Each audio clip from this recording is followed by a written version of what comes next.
Well, hello, everybody, and welcome to the tea.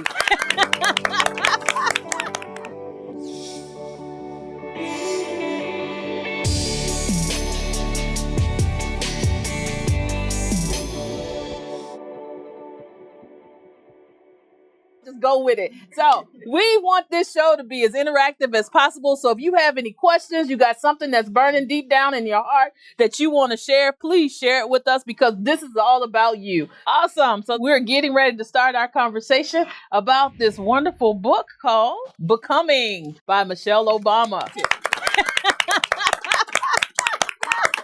Y'all, we're going to have fun. Y'all, this book was amazing to me. I appreciated the honesty and the transparency that we saw in this particular book. So what we decided to do is take it from a different perspective. We're going to go through the different levels that she went through. And the overall theme is that we came up with as a group was everyone needs to learn to play the tambourine. Janelle? I don't know if you guys saw, but Chris Rock has a new Netflix stand-up special, and he calls it Tambourine. And in that, he describes how his marriage, sometimes you can be the lead singer, guitarist, and sometimes you have to be the tambourine. In that you may be backup, but you need to give your all at all times and support your lead singer, your spouse. So that's what I saw a lot in this book. Where her first section, she said, becoming me. In this section, she was not the tambourine. She was the band. Yeah. This particular theme, especially you dealing with race and socioeconomic issues, she was the band. So something that was amazing is that she discusses her upbringing in Chicago, South Side Chicago. Is one time her father bought her brother a brand new bike. And he was stopped by police saying and assuming that he stole it. As in, how can this Black Southside kid have a brand new bike? Impossible. And after his dad defended him, he taught his kids that being Black is a vulnerability. These are the conversations that we still have to have about how do you navigate and manage yourself as a Black person entering any space and how damaging that can be. And we see that in her uncle, I believe he was, who worked as a service car man. And he never stepped out of learning his role in society. So he came home and he never put that down. And so how many of us have adopted these roles and these, different phases? We call it code switching just in our language. Right. And to continue with that, we really see the power of opportunity because what I thought was really interesting in the first part of the book was learning about her family, her people, her roots, where they came from. She's not like a unicorn. She came from very hardworking, intelligent, capable people who just didn't have the same kind of opportunities that she got. And to see that quantum leap to being a history-making first lady, one of the most educated first ladies ever, is incredible. Yeah, and I can relate to her in this situation because as a child of the middle class and living in a multiracial neighborhood, I let school be my escape route. Her reason for obtaining education was to basically get out of the neighborhood and to better herself. I see some head shaking. And it's really cool because it's like she said something that everybody can relate to regardless of your socioeconomic background, because education as an educator is the key for making different doors unlock for you. This young lady right here in that blue sweater, she had a good nod. How did you use education to make for your escape plan, I guess? Well, I was the first person in my family that went to college. Woo-hoo!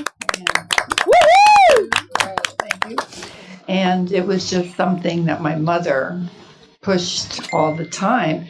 And after I graduated, I went and got a master's degree and got another one and got to work for a corporation and saw such a different life from the life that I had.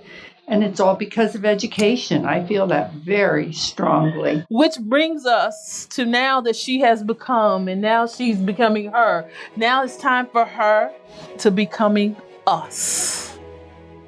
This is when she's learning to play the tambourine. So everybody is like a big Michelle Obama fan, right? But I was not totally engrossed in Michelle Obama while she was in the White House.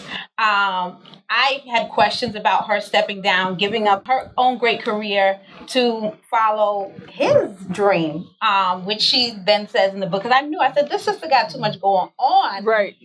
to just step down. Something's off here. One thing I did not know was when they met, she was in the position of power. She had the lead. He had to follow and learn from her. She was his mentor. And I love that as she, looked at his resume and everybody was like, he is this mythical, magical creature. The office is buzzing. And she's like, no. No like, way. whatever. No way. I'm not impressed. I'm not interested. Right. And she had her plan for her life. I'm not getting into nothing at work. I'm not getting into any man anyway. I don't have time for that. The family's actually had plenty of boyfriends. He ain't lasting. And I love that about her. And I realized, oh, wow, I have something in common with Michelle Obama. Okay. This is my girl. Like if you watch a couple of episodes in the back, I told y'all about I used to like to date. Okay. But I also had places where it was like, okay, I'm not going to date. I'm not going to do this. And I understood how she slowly fell in love with him. She let her guard down, got to know him, and was like, hold on, he is a unicorn. Wait a minute, this man doesn't exist. And she let her guard down and got to know him, and in turn, got to know stuff about herself that she had not realized because she had so many checklists, so many things she was trying to keep in order, and everything that she was trying to maintain, that she didn't even know this other part of her existed. And it gave us a really clear picture of looking inside of a power couple. And I thought that was really cool. A lot of this was his dream. And she was not, she was open to following it. And in a sense, she got a lot of great opportunities out of it too. So it was more her openness because she'd always been this checklist prepared person. And it was just very interesting for her to evolve in that way. And, she didn't do too badly in the deal. No, not at all. Not at all. And I like that. I like that you brought up them going to couples therapy and the revelation in which I think there was a lot of myths around their relationship. And it became these couples goals. And the discovery is what normal people go through, normal people do. This is what they're doing. Communicating, having conversations with one another, creating boundaries, setting standards. This is what is making their relationship work. It's not magic. I think Michelle was in a struggle. Yes. And it wasn't until she met Barack that she realized that she was in a struggle. He challenged her limited view of what she was supposed to do. She was very prescribed. It doesn't sound like her parents forced any one decision on her, but they worked so hard and she had so many family members who would have gone different routes had they had different opportunities. Right. And their opportunities were squelched for different reasons, depending on where they had come along. Some for lack of opportunities, some because of where we were historically in terms of opportunities for African Americans, money, depending on the generation. And I think for many of us, we had a very limited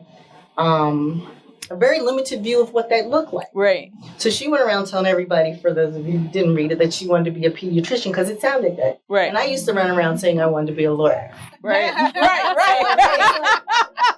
So you go out into the world and you find out there's all these other things. Exactly. But by that time, she had invested so much money and time into becoming this one thing that she thought everybody would respect. At the end of the day, she threw away the checklist. At the end of the day, she didn't even realize that she just wasn't happy doing that. You know what? If she had stayed on the checklist, she probably would have never gotten with Barack. Because he didn't fit that checklist. At all. Especially when she got rid of the dude that put on the uniform to go be the cheerleader at some school. That that was funny to me. To be a mascot, yes. But at the same time, checklists can have a role in your life for a certain period of time. I mean, she also had a checklist that got her to that position where she did meet Barack. And to have all those opportunities, it's a matter of how attached you are to your checklist. See, that's what happened when you got a doctor on the board. They be trying to pull you back to them lists. See, the liberal people be like, get it, kick it to the curb, child. But it's just recognizing when that list no longer serves you. Exactly. And when to change. Because she did a lot of adjusting, and I do appreciate that as well. The last section is called Becoming More.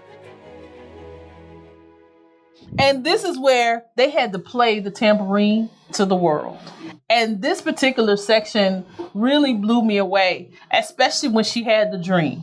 She dreamed that lions, tigers were attacking them. It started out really cool, but then all of a sudden, they all attacked them at the White House. And I was like, wow, when you give so much of yourself that now you are feeling like you're under this kind of attack, how much pressure is that on you? or the heaviness and the pressure of the scrutiny and the lack of appreciation. I think part of it also goes back to in the beginning when she starts talking about the critics she had who, you know, were determined to label her an angry Black woman. Mm-hmm. And here we are being portrayed and perceived in such a negative light, raising our children. This is a really difficult, you know, situation to be in. And the way that she opens herself up to us and what was really going on in her mind during that time. You know, my children do go to a predominantly white school. And one of my daughters, she's the only, it's 2018, but she's the only Black girl in the class. And we live in Manhattan. But these things are happening, right? And there is the pressure. How am I showing up? How am I responding to these people? When somebody asks a question and I say something, like, excuse me? No, okay, hold on, because I'm not getting crazy, but you're making me feel a little crazy. What's happening here? So I understood what she was, you know, saying. I'm just trying to do a good thing here. It's almost like we're so used to being lied to that now somebody's actually being transparent, actually being honest, actually trying to do something for the people. We don't know what to do. And when she said, and I have to repeat it, when she's talking about Trump, that she could never forgive him for putting her kids in danger. And I think that's a statement that any mother can make. That's a statement any mother can make, because once you put my babies, and I don't have any, but my babies that I do protect, once you put them in danger, you want to see somebody come out the gate and want to fight? Yes, honey. And, you know, we think of something like getting into the presidency as a, you know, a contest where we win. Yay, it's all good. But it's really, you know, what I really learned from this, it's like a great sacrifice. I mean, that's the playing the tambourine for the world. It's like giving of your body, your blood, everything. She didn't really want any of that. It was never something she aspired to. It's something she agreed to as it was presented to her. And, you know, we always think of, you know, the good part, getting the book deal, you know, having people be solicitous to you, getting the attention. But, you know, that's not always all good. Well, I was just thinking about who I am as a teacher, and in the classroom where you have to defend students who are pretty much under your care from other teachers or people who are judging them without actually fully understanding. What's powerful about her unwillingness to be forgiving is that it's a juxtaposition of a softness that is expected, and it's unapologetic. Oh, yes. I think a lot of teachers, I did adult education. Same difference. Adult education in a prison. Oh, yeah. So my specific students were a lot of times looked down on. They always were, everybody said, how could you do that? Isn't that dangerous?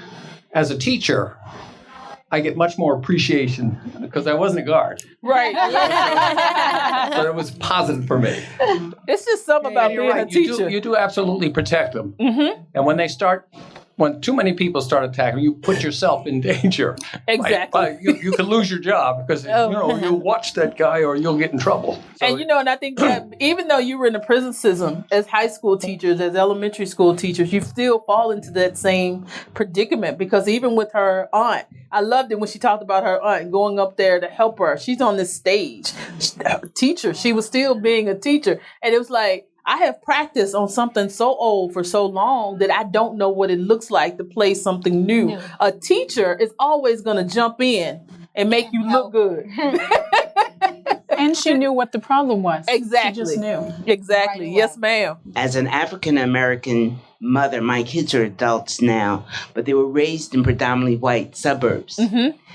And I knew the world for what it was, and a lot of things that could happen to them that I couldn't deal with, and I was powerless. And I'm only mentioning this because I can understand Michelle's sense of powerlessness when you are a mother and think your children are going to experience or have experienced, or you're just afraid of what may happen to them, and you can't do anything about it. Right. Amazing. And she can't even act ignorant. She gave a lot of homage to her family.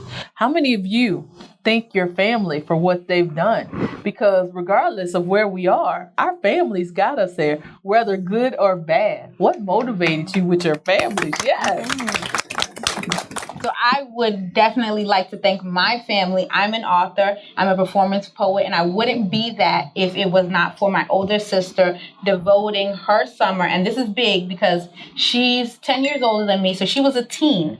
And I was getting ready to go to school, and she's 14 and I'm 4. And she spent the whole summer teaching me to read to make sure I was ready for kindergarten. And then she knew something, that teachers do. Wait, we've been using the same book over and over again. I want to make sure this is not rote memorization. So she wrote me a book and made me read it out of order.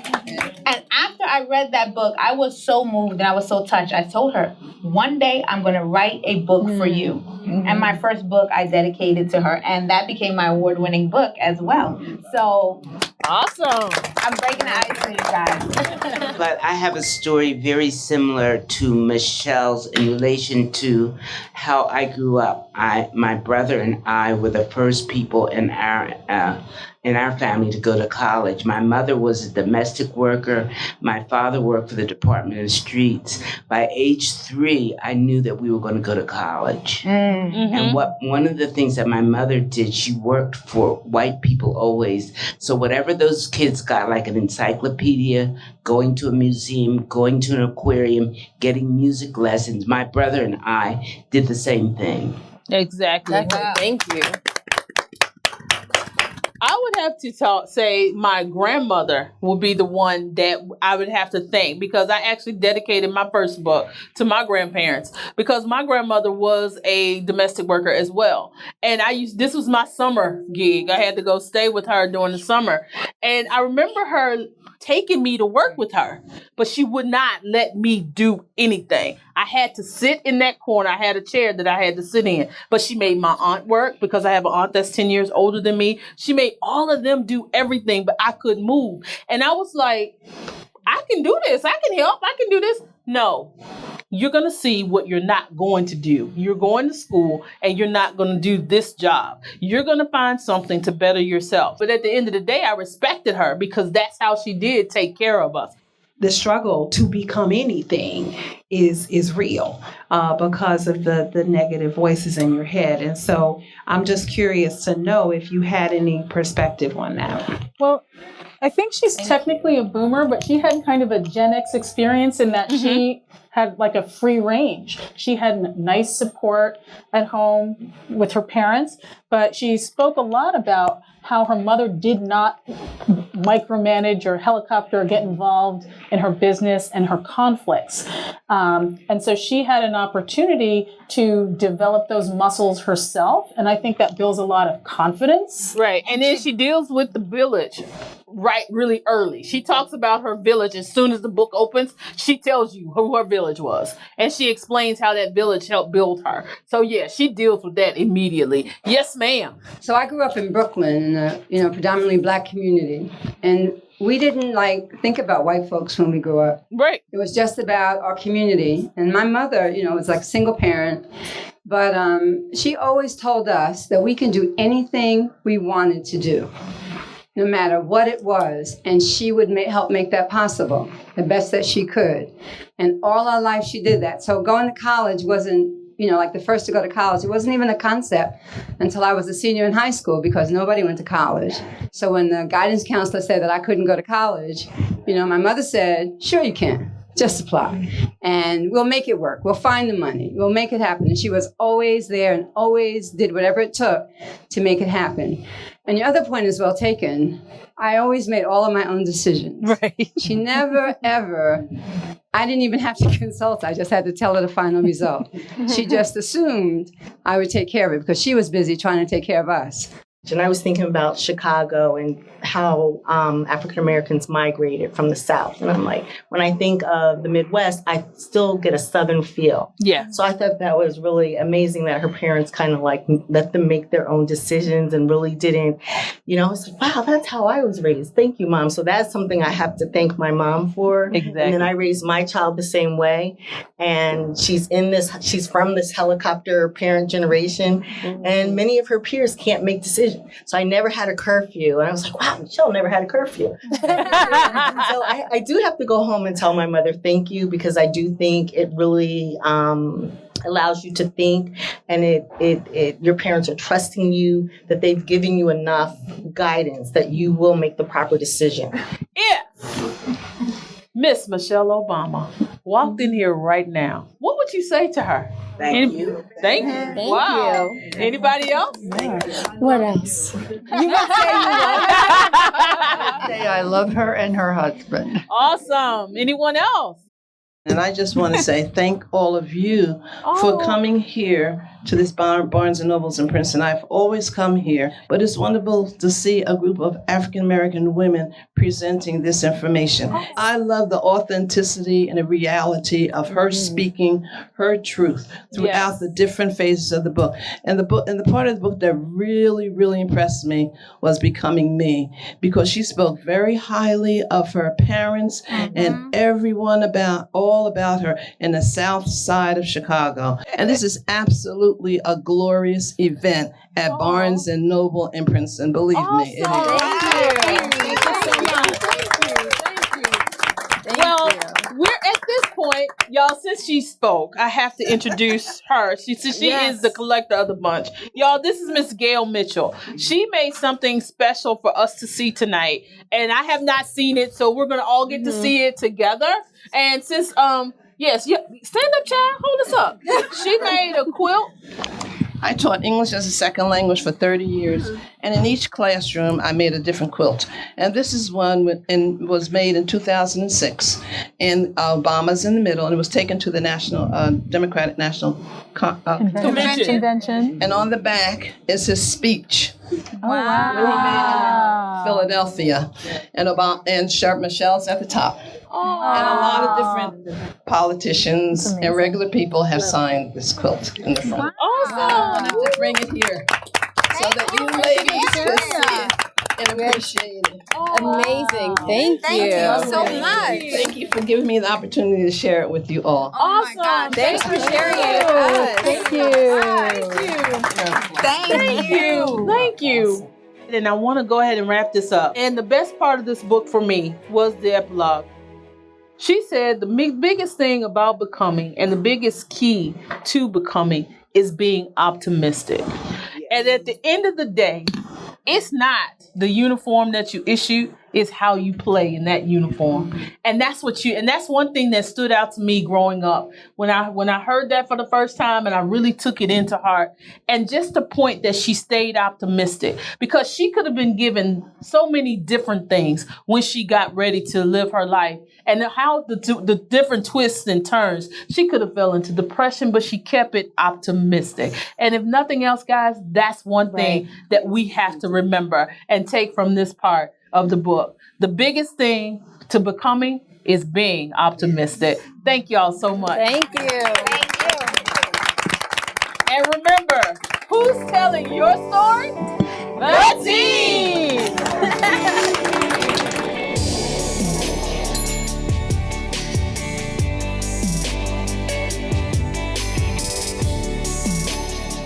you, Barnes & Noble, for everything, for joining us. And most of all, thank you, Kevin and Andrea, for making this happen. Because without them, this would not have been tonight.